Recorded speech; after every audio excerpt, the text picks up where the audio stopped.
Happy Saturday morning, everybody. Hooch says hello. He's about to eat breakfast. Very hungry boy.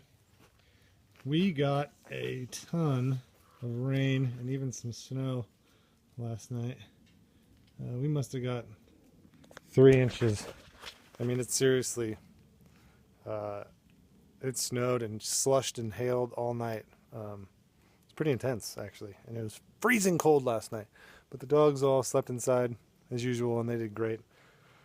But yeah, so Hooch and we're expecting some company right now. A couple of friends of ours are coming over with their little kid. So Hooch needs to eat breakfast. So thought I'd give you guys a Hooch breakfast video.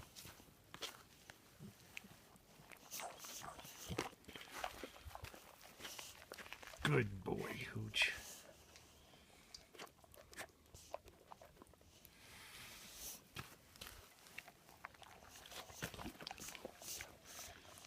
It really is therapeutic to spend time with Hooch in the morning.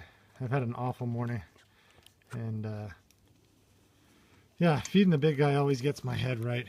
It's almost like meditating, you know, to be of service to a dog that can't feed himself. Kind of gets you out of yourself. It's very easy for me to get into frustration or sadness or anger, and feeding Hooch always brings an end to the pity party. And as much as I'd like to wish I don't feel sorry for myself, sometimes I do. And spending time with the big guy always helps that.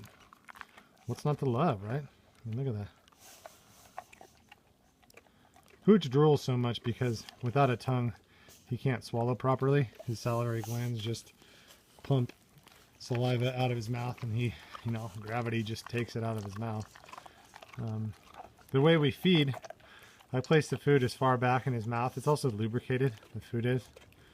So I place it as far back in his mouth as I can. Then you can see he kind of moves it around with his molars and premolars, but with no tongue, it's impossible for him to move the food around.